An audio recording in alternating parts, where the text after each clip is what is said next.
Toxic people, আমি আবার চলে এসেছি গাইস। আমি জানি না আমার চুলের প্রতি এত কিসের অবসেশন, মানে এটা অবসেশন না কি ভগবান জানে। মানে আমার গ্লো আপ থেকে শুরু করে গ্লো ডাউন পর্যন্ত পুরোটাই আমার চুল কাটার মধ্যে দিয়ে যায়। মানে আমার ভালো লাগলেও আমার চুল কাটতে ইচ্ছে করে, খারাপ লাগলেও চুল কাটতে ইচ্ছে করে।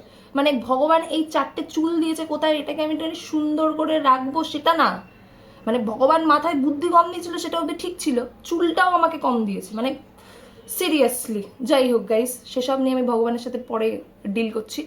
এখন আমি যাব গিয়ে মাথাটা শ্যাম্পু করে আসবো, কারণ ডিসিশন যখন নিয়ে নিয়েছি তখন তো কাজটা আমাকে করতেই হবে, তাই না?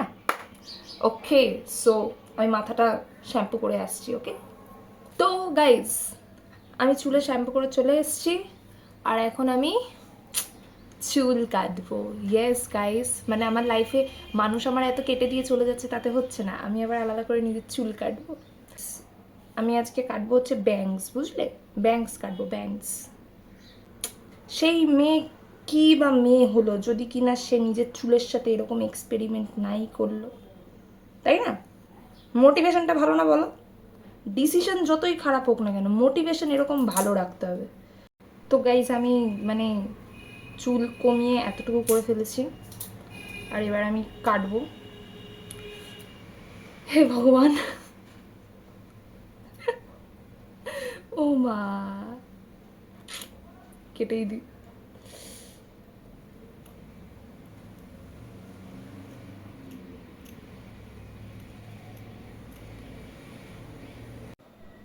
জানো তো সব থেকে ভুলভাল কাজ হয়েছে কি বলতো, এই এই সোশ্যাল মিডিয়াটা হয়ে না যত ভুলভাল জিনিস হয়েছে, এই ফোন দেখে দেখে দেখে দেখে এই সমস্ত আমি দেখবো, আর আমার এগুলো ইচ্ছা হবে, আর আমি এই ভুলভাল কাজগুলো করবো। আমি এগুলো কী করছি ভগবান জানে, ও ভগবান বাঁচাও আমাকে। মানে আমি ভুলও করবো, আমি জানি যে ভুলের পেছনে একমাত্র আমিই দেয়, আমি আবার ভগবানকেই বলবো ভগবান আমাকে বাঁচাও। ভগবান যদি মানে সিরিয়াসলি যদি ভগবানের কথা আমি শুনতে পারতাম না মায়ের কাছ থেকে, প্লাস আমি ভগবানের কাছ থেকে রোজ গালি খেতাম, রোজ।